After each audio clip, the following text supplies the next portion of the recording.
Le sport et le développement durable sont deux domaines qui peuvent sembler éloignés l'un de l'autre, mais qui sont en réalité étroitement liés.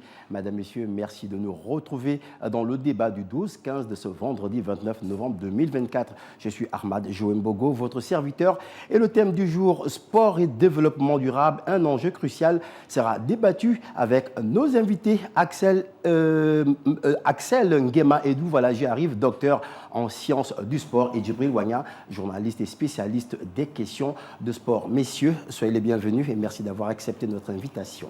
C'est nous qui vous remercions. D'abord avec vous, docteur Axel Nguema Edou, à travers justement notre thème, sport et développement durable, un enjeu crucial de la vie de certains spécialistes, à l'exemple justement de vous. Il est dit que le sport et le développement durable sont deux domaines qui semblent être éloignés l'un de l'autre, mais qu'en réalité, ils sont étroitement liés. Alors, quel est l'objectif principal du sport et comment le sport peut-il contribuer au développement durable? Alors, merci déjà pour l'invitation.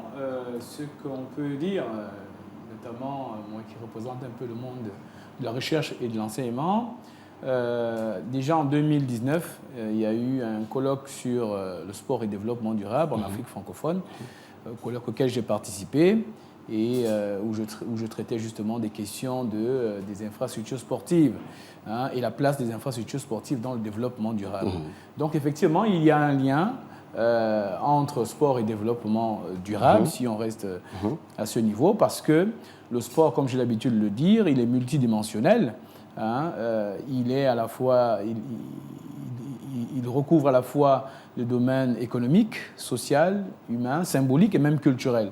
Donc, parler de sport et ne pas mettre le lien avec le développement, surtout que de nos jours, la question du développement durable est au centre de nos préoccupations. Il y a notamment les EDD. Exactement. Donc, il y a un lien étroit qu'il faut très clairement mettre en évidence et vulgariser même, pour que le sport ne soit pas en marge. Alors, c'est quoi ce lien? Alors, le lien, c'est comme je le disais tantôt, c'est que le sport est multidimensionnel. Le sport a cette capacité justement de pouvoir éduquer, une fonction éducative, une fonction économique. Nous voyons aujourd'hui avec les grands événements, notamment, vous avez vu tout à l'heure, ou du moins le week-end dernier, avec l'ouverture ou le retour du championnat, ça voudrait dire que il y a une bonne partie de la population qui va essayer effectivement de retrouver des revenus, de retrouver des sources et donc de l'emploi.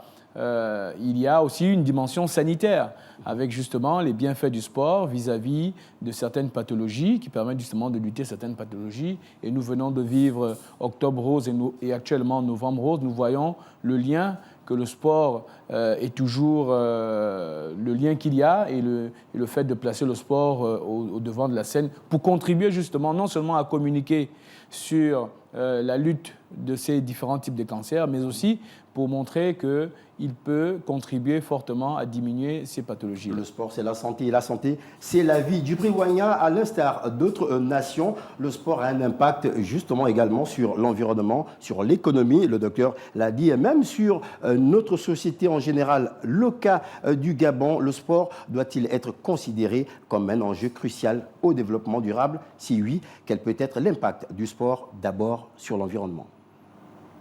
Non, mais bon, le sport n'a vraiment devait impacter les populations gabonaises que nous sommes, sur le plan de la performance en tant que pratique, sur le plan du maintien, parce que le sport contribue, le développement a contribué à la tenue de la bonne santé des acteurs de la société que nous sommes, surtout le sport corporatif qui permet effectivement aux employés ou aux actifs d'avoir un bon état de santé et un corps sain. Une âme saine peut facilement aider au développement de l'entreprise ou alors des organisations administratives. Ça, c'est les vertus du sport. Naturellement. Maintenant, vous voulez singulariser le débat sur le Gabon. Moi, la question que je me pose, est-ce que le Gabon a les mécanismes déjà mis en place pour que le sport soit véritablement un levier de développement? C'est justement l'enjeu, puisque l'enjeu, vous l'avez dit, il est crucial.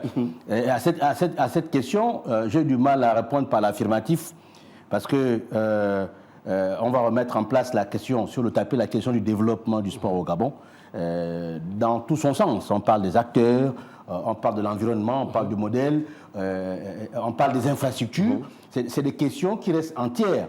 Et cela ne peut avoir une place que si au niveau supra. Ça veut dire que ceux qui sont censés suivre ou mettre en place ce mécanisme de développement définissent d'abord une véritable politique de sport. Et justement, c'est derrière ça que nous allons revenir sur les infrastructures du Djibril-Wagna. Ne mettons pas la charrue avant les bœufs. Et justement, cette question vous sera posée. Docteur Axel Nguema Edou, nous le savons, hein, d'un côté, le sport est un outil puissant, n'est-ce pas, pour favoriser la cohésion sociale, la santé et le bien-être. Djibril-Wagna l'a souligné. De l'autre côté, le développement durable est un enjeu majeur pour l'avenir du Gabon, notamment qui vise à consolider le besoin économique, le besoin social et le besoin environnemental de manière équilibrée. Dans ce contexte, comment le sport peut-il être utilisé pour promouvoir le développement et quel peut être l'impact économique du sport? Alors déjà, il faut, le premier élément, c'est déjà de communiquer sur l'importance du sport. C'est quoi le sport au final? Exact. Une fois nous tentons de répondre à cela, cela va nous emmener justement à essayer de former. Hein. La formation, c'est la base. Si nous formons effectivement les gens sur l'intérêt et l'importance du sport, on va effectivement commencer à intégrer dans nos mœurs, dans nos habitudes, dans nos façons de penser et d'agir, la notion de sport. Mais tant que nous n'insistons pas, ou du moins nous reculons sur le fait de pouvoir communiquer sur les enjeux du sport, on aura du mal effectivement à créer les leviers. Alors c'est l'occasion justement d'expliquer déjà c'est quoi le sport et quels sont les enjeux. Alors le sport, c'est un produit social qui est né effectivement avec le capitalisme, avec le système d'industrialisation, 18e, 19e siècle. Donc c'est une activité physique à la base, mais qui derrière, parce que nous sommes dans une société capitaliste, c'est également... Est devenu. Voilà, est devenu, c'est-à-dire que c'est développé avec la société, avec les principes de la société capitaliste, c'est-à-dire la dimension économique est devenue un produit mis sur le marché et appelé à être consommé sur différentes dimensions. On l'a dit tout à l'heure, la dimension sanitaire, la dimension symbolique, la dimension culturelle, la dimension éducative. Donc, c'est un produit social qui est là, c'est une façon de penser et d'agir qui est extérieure à l'individu, c'est un fait social, autrement dit. Et à partir de cet instant, il faut le consommer. Mais on ne peut le consommer objectivement que si on arrive à le présenter également à la société de façon objective et non de façon profane, on va dire. Vous qui avez assisté justement à plusieurs colloques, est-ce qu'au niveau du Gabon, cela a été présenté, n'est-ce pas, comme un élément justement de cohésion sociale, par exemple, dont on parlait tout à l'heure, ou un élément qui a trait à pouvoir aider l'économie du Gabon ou d'un pays? Vous savez, le sport est encore à une dimension embryonnaire au niveau du Gabon. Moi, j'ai soutenu ma thèse en sciences du sport en 2015 à l'Université de Strasbourg et je suis arrivé, on a commencé à intégrer les sciences du sport, ou du moins les docteurs en sciences du sport dans nos universités à peine il y a 5 ou 6 ans maximum. Donc ça voudrait dire que si le champ ou le domaine dans lequel, qui doit pourtant favoriser la communication d'un domaine et montrer son importance, c'est encore assez rigide, fermé, on aura du mal, effectivement, à faire éclore les avantages de cela. C'est la même chose.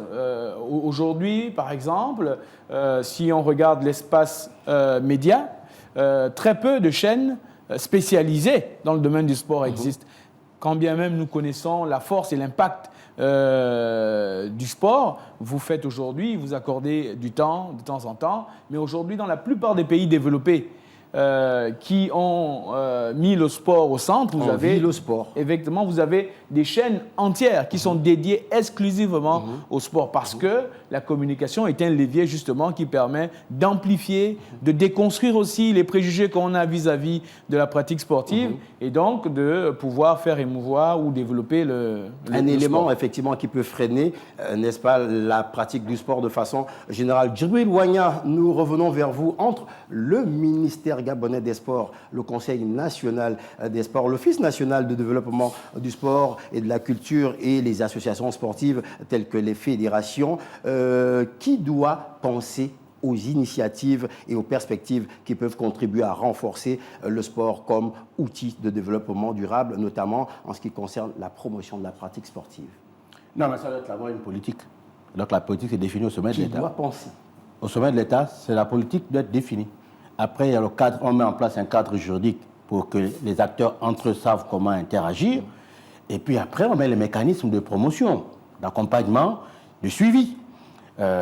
Entre-temps, pour parler rien que du cadre juridique en ce qui est de la pratique sportive ou bien des institutions sportives au Gabon, il y a beaucoup de dispositions légales qui sont caduques, qui ne sont plus en phase avec la norme internationale. Je parle bien sous le contrôle d'un docteur qui certainement qui doit savoir ce que je suis en train de dire. Et ça, c'est un chantier. On est en pleine transition. Il faut adapter. Je prends l'exemple, par exemple. Vous allez au décret 0648 qui parle effectivement du statut des associations sportives. Vous allez voir, par exemple, de manière libellée, qu'on parle de la stratification des associations sportives. On a la fédération, on a les ligues, on a les sous-ligues. Alors que quand vous discutez avec le comité olympique, ils vous disent que l'aspect sous-ligue n'existe plus. C'est un jargon qui n'existe plus. On parle désormais des ligues départementales, on parle des ligues communales. Donc à ce niveau, c'est des choses qu'il faut revoir immédiatement. On est dans une période qui sied, il faut regarder. Il faut véritablement définir une politique de sport. Si on veut que ça soit un levier de développement, il y a l'industrie sportive qu'il faut mettre en place. L'industrie sportive, il y a les mécanismes financiers. Comment on finance l'activité sportive? Quel est le véritable statut des acteurs entre eux? Parce qu'il n'y a pas que les sportifs. Il y aura des financiers, il y aura des juristes, il y aura des techniciens. Tout ça là, quel est leur véritable statut? Quel est leur statut? Parce qu'il faut avoir un statut pour que le domaine soit professionnel. Il faut qu'on arrive à en vivre. Si tel est qu'on veut industrialiser, c'est là qu'on veut que ça soit un véritable levier de développement. Et là, il y a toute la question. Je pense que nous sommes en période de transition. La transition sied pour regarder tout cela et bien définir les choses. Je vais vous permettre de rebondir. Djibril Wagna, vous avez dit que tout part au sommet de l'État, mais il vous souviendra qu'aucun sport n'a été introduit au Gabon à travers nos gouvernants. Les sports ont été introduits par des particuliers. J'en veux pour preuve le football qui a été introduit en 1897 par, vous le savez bien, Owen Aubert. La boxe, par exemple, dans les années 60, le karaté également dans les années 60, et puis le handball, le basketball, pour parler que de ces sports dans les années 70. Aucun de ces sports n'a été introduit par les gouvernants. Alors, je pense bien que ça ne devrait pas partir de là-haut, ça devrait peut-être partir, docteur, de la base, et puis être soutenu par les gouvernants. Oui, déjà, il faut comprendre et repréciser quelque chose, c'est que le mouvement sportif est par essence un mouvement privé. C'est-à-dire que ça relève de l'ordre du privé. Vous faites bien de le dire, c'est du privé. Lorsqu'on crée une association, c'est quelque chose de privé. Toutefois, comme je le disais tantôt, avec la multidimensionnalité du sport et l'impact que cette activité développe dans la société, l'État, justement, qui est fortement impliqué ou regardant sur les activités qui permettent justement à la société de se mouvoir, de ses pouvoirs, a trouvé utile potentiellement de s'investir aussi. Sauf que l'investissement ou ce qu'on appelle l'hyper-interventionnisme de l'État a créé effectivement un effet négatif sur le développement du sport au Gabon. Mais cet hyper-interventionnisme ne vient-il pas parce que l'État, justement, subventionne les fédérations, par exemple? Mais pourquoi l'État subventionne les fédérations? Parce que l'État ne peut pas tout faire. Non, si elle subventionne déjà, ça voudrait dire qu'elle a trouvé un intérêt, il y a un enjeu. Et comme le dit justement Bourdieu, dans un champ, il y a du jeu et de l'enjeu. C'est-à-dire que chaque acteur essaye de s'imposer et de tirer profit.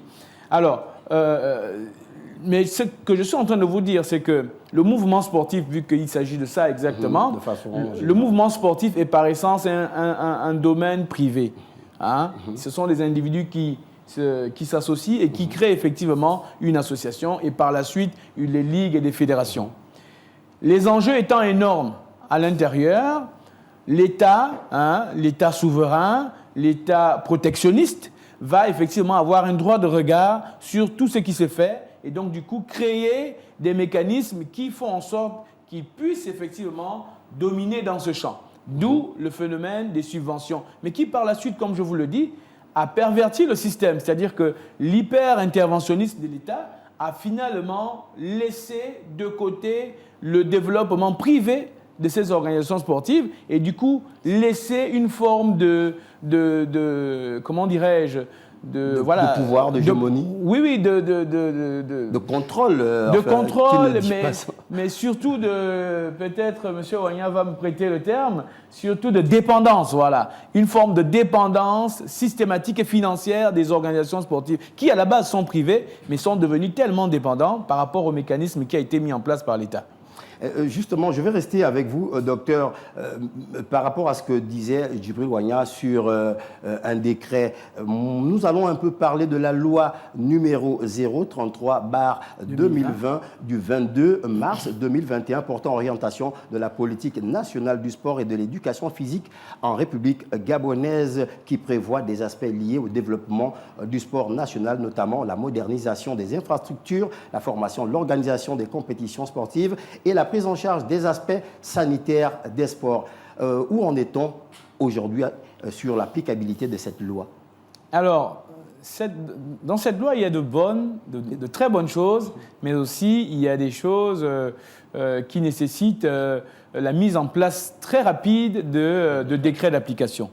Et le gros problème sur cette loi, c'est ça, elle se situe à ce niveau. C'est-à-dire, on a de grandes lignes qui présente un peu la vision globale de l'État, comment on devrait fonctionner, sauf que derrière, vu que le sport ne s'arrête pas, c'est-à-dire qu'en attendant la loi qui est venue quasiment en 2021, le sport ne s'est pas arrêté. Et nous avons enregistré plusieurs problèmes. Et dans cette loi, on cite certains organes qui devraient effectivement aider à améliorer le quotidien du sport, notamment le Conseil national du sport, qui, en principe, est l'organe régulateur, contrôleur, et qui peut même effectivement produire... qui est un organe indépendant. Qui est un organe indépendant qui devrait pouvoir résoudre plusieurs autres problèmes, notamment le problème sur la production des données, parce qu'aujourd'hui, on pilote un peu à vue dans le monde sportif. Parce qu'on n'a pas un organe qui produit des données, on n'a pas un organe de contrôle. L'État subventionne, donne de l'argent, mais derrière, il n'y a pas un organe qui vient effectivement contrôler ce qui a été donné. Donc, le gros problème de cette loi, effectivement, ce sont les textes, les décrets d'application qui doivent sortir rapidement pour que la loi, effectivement, puisse bénéficier à la plupart des acteurs. Tout cela devait être effectif, Djibril Wagna, justement, depuis plus de 3 ans déjà, au regard des propos tenus par l'ancien ministre gabonais des Sports, Franck Nguema, qui avait déclaré, je cite, « Cette loi est une avancée significative pour le mouvement sportif gabonais qui vient combler un vide juridique depuis l'indépendance du pays ». Fin de citation. Bon, moi je vais d'abord revenir sur les préalables. Je m'excuse, mais... cette loi, elle est très importante. Elle est très importante, sauf qu'à côté de la loi, il faut orienter... Un toilettage. Non, pas toilettage. Il faut orienter les domaines, le fonctionnement des domaines spécifiques. Vous disiez qu'il y a des entités qui figurent alors qu'elles ne... Mais le conseil, par exemple, le conseil national du sport, il n'existe pas. Vous voyez? Bon, je dis qu'il y a des décrets d'application qui urgent. Par exemple, là, on ne sait pas comment on finance le sport. Mais en libellé, l'État dit qu'il accompagne financièrement le sport. C'est ça le prérogative. L'Office national du développement du sport. Non, l'Office national du développement du sport ne finance pas le sport. Il accompagne les éléments de développement. Mais le financement du sport, j'ai dit financement du sport, c'est-à-dire comment les associations en question qui sont des privés font pour avoir des financements. Comment leur souche de financement soit légale. L'association vit d'abord de ses propres fonds, de ses cotisations. Je suis d'accord avec vous, sauf que les cotisations des individus ne peuvent pas créer des entreprises. Lorsqu'on a une entreprise, il faut que l'entreprise soit normée. Il faut un décret qui fixe comment l'association sportive devient une entreprise. Quels sont les avantages de ceux qui investissent dans cette entreprise. Le sport n'a pas encore cette spécificité. Maintenant, on va faire le sport, mais le sport engage qui? Engage l'environnement du pays, les infrastructures du pays, les hommes du pays, qui sont régis par d'autres lois décidées par l'État. Le sport a un intérêt étatique. L'État a sa mission. C'est l'État qui fixe la politique nationale du sport. Puisque l'équipe nationale, quand elle s'engage pas pour le privé. Elle s'engage pour l'État. Mais il ne peut pas avoir d'équipe nationale si les privés en amont n'ont pas fait les performances pour envoyer les sélections. Donc c'est un problème global qui mérite encore une réflexion. Docteur, je vais vous donner la parole, mais juste une petite question. Est-ce que la construction du Palais des Sports de Libreville n'est pas une initiative pour la promotion de la pratique du sport? Si. et qui peut résoudre. Mais à qui profitent justement les installations? C'est là la grande question. C'est à ce niveau où, et là, on a déjà relevé cela à plusieurs reprises, c'est que tant que vous n'avez pas les ressources humaines nécessaires pour gérer ce type d'infrastructure, on aura ce que nous avons vécu sur l'ensemble des infrastructures dont vous venez de faire allusion, le Palais des Sports, les différents stades de 2012 et de 2017. On a le stade Ngong, on a le stade de Tchengué, on a le stade de l'Amitié. Exactement. Il faut effectivement des ressources humaines adaptées pour pouvoir créer, ou du moins créer de la richesse sur ces investissements-là. Et je pense que c'est ce qu'il faut effectivement régler. Mais je voulais quand même revenir rapidement sur ce que M. Wanya disait, notamment sur la création de richesse et notamment sur les sociétés à objet sportif. La loi, effectivement, 033/2020 parle de la création des sociétés à objet sportif. C'est même un des articles où on a créé le plus rapidement possible un décret, sauf que le décret n'a pas été bien interprété et bien écrit, parce qu'il faut clairement dire que la création d'une société à objet sportif ne tue pas l'association. L'association demeure. Parce que le mouvement sportif est par essence un mouvement associatif. Et donc, ce n'est pas parce que vous allez créer une société à objet sportif que l'association va demeurer. Et que il n'est pas également interdit à l'association de créer de la richesse. Hein? Ça, il faut vraiment qu'on puisse développer cela et enlever l'idée selon laquelle les associations n'ont pas le droit de créer de la richesse. Messieurs, rapidement, en 30 secondes, chacun, que faut-il réellement faire pour que nous puissions avoir une politique sportive qui permette au développement justement du Gabon? Très simplement, il faut former. Il faut former des ressources humaines adaptées au management des organisations sportives. Parce que ce sont ces métiers-là qui, effectivement, créent de la richesse. Hein, que ce soit des financeurs, que ce soit en marketing, commerce, sponsoring, etc. Il faut des ressources humaines adaptées à ces milieux-là. Il ne faut plus trop investir sur les coachs, etc. On en a tellement aujourd'hui. Mais ceux qui créent de la richesse, ce sont des ressources formées au management. Après, il faut les accompagner, Djibril Wanya, ces sportifs, ces athlètes qu'on formerait demain. Bon, je crois que je suis en train de terminer, non? Allez-y. Bon, je pense que la question qui nous amène aujourd'hui pour discuter de cette question de développement du sport, puisque c'est de ça qu'il s'agit, à mon avis, je pense qu'il faut d'abord définir une véritable politique. Je crois que le Gabon n'a pas défini sa politique sportive. Elle n'a pas défini, il faut qu'elle arrive à la définir. Il faut qu'elle arrive à définir le secteur prioritaire ou le secteur qui va identifier le Gabon en matière de sport. Il faut mettre en place cela, il faut choisir, il faut définir les statuts des acteurs, il faut définir les objectifs à long, court et moyen terme. Il faut mettre en place des moyens, des outils, et puis il faut contrôler et évaluer. Ça, on ne le fait pas. Naturellement. Jusqu'à présent, on ne le fait pas. Il faut qu'on arrive à le faire. Sinon, on va parler de sport tous les jours, on va parler, mais sans aborder l'aspect spécifique ou scientifique qui nous permet d'avancer. Le Sénégal l'a fait. Ils ont arrêté un moment, ils ont mis en place une politique, ils suivent, le Maroc vient de le faire. Ce n'est pas étonnant. Les spécialistes, les experts en football, en sport, ont prédit la difficulté du Gabon contre le Maroc. Parce que c'est scientifique, c'est prouvé. Maintenant, à nous de rentrer dans le bon moule. Définition, écrivons notre politique sportive, écrivons-la. Mettons en place les outils qui permettent de mettre ça en fonction et de suivre. Parce que si on finance ici, on finance à gauche, on crée des événements, ça ne va rien résoudre. Merci, Djibril Wanya. Docteur Axel Nguema Edou, j'espère que justement vos mots de fin ont été entendus par les autorités de la transition. Ainsi se referme le débat du 12-15 de ce vendredi 29 novembre 2024, lequel avait pour thème sport et développement durable, un enjeu crucial. Et je rappelle au passage que nous recevions Axel Nguema Edou, docteur en sciences du sport, et Djibril Wanya, journaliste et spécialiste des questions de sport. Messieurs, merci une fois de plus d'avoir accepté notre invitation. Et quant à vous, merci d'être toujours fidèles au programme de Gabon 24, votre chaîne d'information en continu. Au revoir.